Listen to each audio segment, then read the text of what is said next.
여러분 안녕하세요, 톰톰입니다. 야구는 즐겁지만 모든 스포츠가 그렇듯 직접 플레이하다 보면 이 부상의 위험이 항상 찾아오게 되어 있어요. 약간 다큐 같은 느낌으로 야구의 안전장비가 어떻게 발전을 해왔는지 그 종류와 역사를 되짚어보는 시간을 한번 가져보도록 하겠습니다. 장비 착용신을 보여드리기 위해 숙달된 조교를 옆에 세워뒀어요.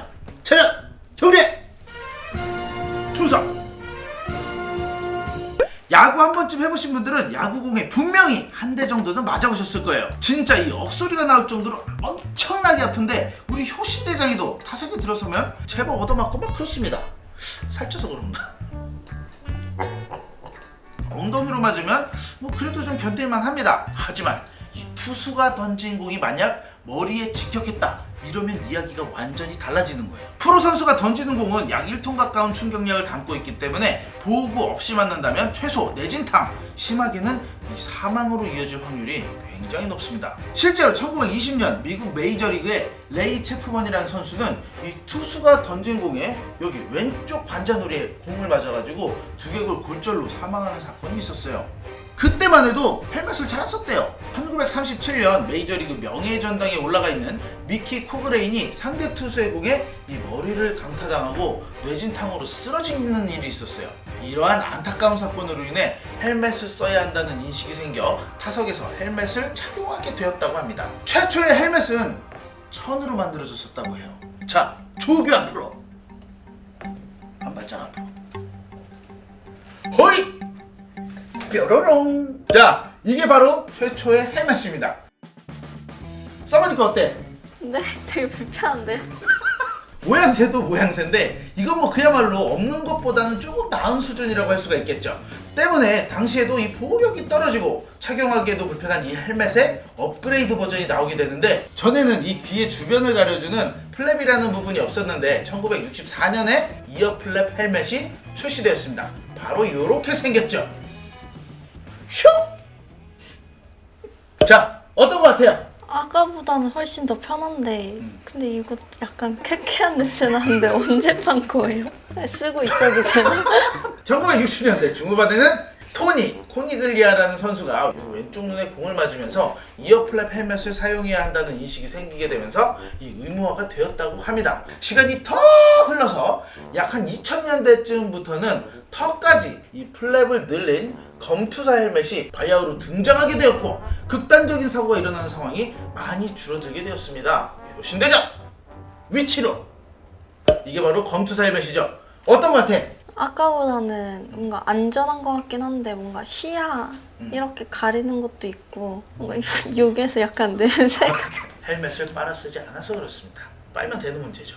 시야가 조금 가려지면서 답답하지만 그만큼 보호력이 뛰어납니다. 프로야구에서 가장 먼저 착용한 선수는 바로 헤라클라스 심정수 선수였는데 현대 소속이었던 2001년 롯데 강민영의 직구를 이 얼굴에 맞아가지고 광대뼈가 함몰된 적이 있었죠. 그 이후로 몸쪽 공에 대한 두려움에 시달렸다고 하는데 불안감을 떨칠 수 있도록 구단에서 검투사 헬멧을 직접 만들어가지고 줬던 일화는 굉장히 유명하죠. 시간이 지나면 지날수록 예방 차원에서 이 헤라클레스 헬멧을 착용하기도 한다고 하네요. 갑자기 뜬금없는 문제 하나! 효신조교님, 이 배터박스 외에서도 우리가 이 헬멧을 쓰는 경우가 있습니다. 누가 쓸까요? 1루 베이스나 3루 베이스 쪽에 계시는 주루 코치님들. 네, 정답입니다. 배터박스 밖에서 헬멧을 처음 착용한 사람은 김평호 코치님인데요. 두산에서 코치를 하던 시절 마이크 콜바라는 선수와 함께 생활했었는데 이 선수가 2007년 LA 다저스 산하팀인 털사 드릴러스 1루수 주루 코치로 나갔다가 라인 드라이브성 타구를 그대로 여기 머리에 맞아서 사망한 사건이 좀 벌어진 적이 있었죠. 그래서 그 이후로 김평호 코치님이 헬멧을 쓰고 나갔다고 하더라고요. 뭐 이런 사고들이 바탕이 돼서 우리나라에서도 2011년도부터는 주루 코치의 헬멧 착용이 의무화되었다고 합니다.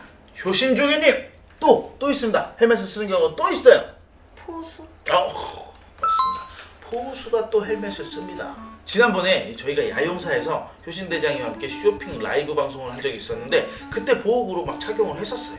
바운드볼이 나오는 경우 온몸을 던져서 폭투를 막아야 하기 때문에 포수는 헬멧 이외에 또 다른 보호구를 착용합니다. 가슴을 보호해주는 프로텍터를 비롯해가지고 뭐 무릎, 정강이, 뭐 발등 보호대, 그리고 가장 중요한 이 낭심 보호대까지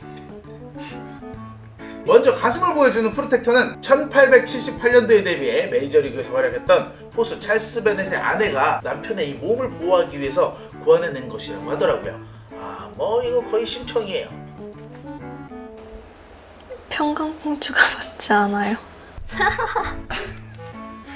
어쨌든 보호구를 처음 입었을 때 좀 웃지 못할 그런 해프닝도 있었다고 합니다. 야유와 비난이었는데요. 관중석에서는 그를 겁쟁이라고 놀리며 이 우스꽝스러운 모습을 더 이상 보고 싶지 않다고 막 그렇게 얘기를 했었다고 합니다. 처음으로 나온 보호대는 공기를 가득 채운 고무주머니를 붙여 만든 것이었다고 하는데 오늘날에는 이 기동성을 위해 경량화시킨 것들이 나오고 있죠. 우리 효신대장 조교님이 입고 있는 것처럼 말이죠. 뿅! 너무 찝찝한데. 참고로 지금 효신대장에게 입고 있는 이 포수갑바는 저희가 2013년도 프로동네 야구가 시작한 이래 단 한 번도 빨아본 적이 없는 그런 프로텍터예요. 보시면 아시겠지만 이게 이 폼 재질로 만들어져 있어가지고 더욱 충격을 잘 흡수할 수 있게 되어 있습니다. 저 근데 여기에서 뭐 더 써야 돼요? 포수 마스크! 자, 바로 이 포수 마스크! 1년 8개월 전에 효신대장이 이 포수 마스크를 사용한 적이 있었어요. 펜싱 마스크에서 영감을 받아가지고 1970년대에 만들어졌다고 하더라고요. 이게 만들어지면서 가장 중요시했던 것은 딱 두 가지였는데, 첫 번째는 충격을 잘 흡수할 것, 그리고 두 번째는 수비 시에 더욱 넓게 볼 수 있을 것. 홈으로 들어오는 주자와 충돌이 잦다 보니까 목을 다치는 경우가 굉장히 많아서 포수 마스크에 목 보호대가 추가되었고, 오늘날 우리가 흔히 접하는 포수 마스크의 토대가 되었다고 합니다. 요거가 얘기하는 것 같아요. 답답해요. 좀 더 쓰고 있어! 1990년대 말에는 영화 13일의 금요일에 나오는 이 제이슨이 쓸 것 같은 일체형 마스크가 나옵니다. 일반적인 마스크의 단점은 고정이 쉽지 않아 충돌 상황 시 보호는커녕 이 벗겨져 버리는 경우가 덜어 있다고 하는데, 그런 단점을 보완한 일체형은 더욱 안전하다고 합니다. 이제 벗어도 돼요? 근데 아직도 착용할 것이 많이 남았습니다.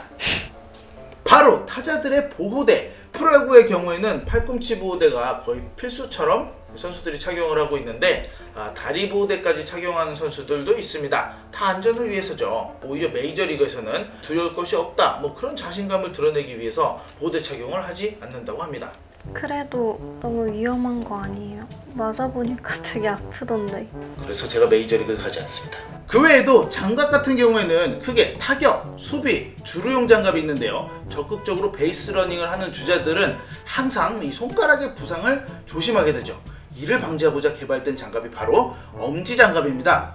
5손가락이 분리되는 일반적인 주루장갑과는 다르게 손가락이 모두 하나로 모여 있거나 엄지를 제외한 4손가락이 붙어있는 형태로 되어 있고, 두께도 일반 장갑보다 두툼하다고 하네요. 이렇게 헤드 퍼스트 슬라이딩을 할 때에도 손가락이 꺾인다거나 베이스에 잘못 부딪혀서 부상당하는 위험을 방지하기 위해 고안되었다고 합니다. 국내 선수 가운데서는 삼성 라이온즈의 박혜민 선수가 가장 먼저 사용을 하였고, 최근에는 20도로 100% 성공이라는 대기록을 세운 김하성 선수가 착용을 해서 화제를 불렀었죠. 조경! 어떠셨습니까? 그냥 색깔 되게 찝찝한. 아무리 가볍게 야구를 한다고 하더라도 어떤 상황이 벌어질지, 또 어떠한 부상을 당할지 모르기 때문에 우리 푸동야 구독자 여러분들은 꼭 안전장비를 착용하고 즐겁게 야구를 즐기셨으면 좋겠습니다. 스포츠 안전재단에서 제작 비용을 지원받아 이 콘텐츠는 제작되었습니다. 앞으로도 더욱더 유익하고 재밌는 비디오를 만들어 나갈 수 있도록 노력하겠습니다. 좋아요와 구독, 알림 설정까지.